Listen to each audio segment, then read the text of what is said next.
Hello friends, a journey to immortality file number 5 में आप सभी लोगों का स्वागत है। आज का जो मेन फैक्ट है towards delay of the death process, ये एक साइंटिफिक मेथड है। ओके। और क्रिस्पर जैसे इंस्टीट्यूट्स जो इसमें बहुत ही you can say deep study कर रहे हैं। तो इसमें क्या होता है एक्चुअली, जब हम इन्फेंट होते हैं, ओके, जब हमारी एज बहुत ही कम होती है तो हमारी बॉडी के अंदर जो सेल डिवीजन होता है ना, वो होता है ग्रोथ के लिए। लेकिन जब एडल्ट एज आती है एट दैट टाइम, वो cell division mainly old cells को रिप्लेस करने के लिए होता है, राइट। तो ऐसा करने से क्या होगा, एजिंग इफेक्ट कम हो जाएगा। अगर ओल्ड सेल्स डेफिनेटली अगर रिमूव होती हैं न्यू सेल्स से, तो एजिंग इफेक्ट स्लो हो जाता है। तो उसको कंट्रोल कौन करता है? उसको कंट्रोल करता है टेलोमियर एक्सटेंशन। क्रोमोसोम की टिप के ऊपर जो एलिमेंट होता है उसी को टेलोमियर एक्सटेंशन बोला जाता है। इसकी लेंथ स्लोली कम होती जाती है, जिससे सेल डिवीज़न कम हो जाता है। तो एक ऐसा एंजाइम जिसको टेलोमेरेज एंजाइम बोलते हैं, वो इसकी लेंथ को मेंटेन करके रखता है।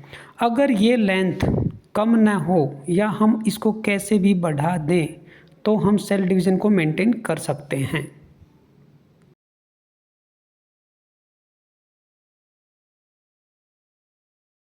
जो कि क्रोमोसोम्स का एक पार्ट है। टेलोमियर एक्सटेंशन की लेंथ अगर कम होती है तो सेल डिवीजन स्लो हो जाता है। उसकी लेंथ अगर ज़्यादा होती है तो सेल डिवीजन फास्ट हो जाता है। लेकिन दिक्कत ये है कि जब अगर हम फॉर एग्जांपल मान लो सेल डिवीजन को बढ़ाना है, तो उसकी लेंथ को बढ़ाना पड़ेगा। लेंथ जब बढ़ेगी तो प्रोबेबल काजेज हो जाते हैं कैंसरस सेल्स के डेवलप होने के।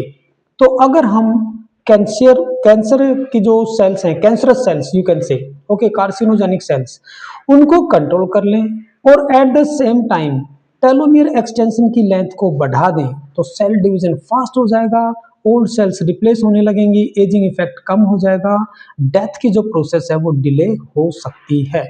तो ये स्टडी चल रही है बहुत सारे इंस्टीट्यूट्स में in the foreign countries, okay, but in India this type of research is not under any institutes. Okay, so to understand this telomere extension technology, concentrate on the video, you can understand very well. Thank you.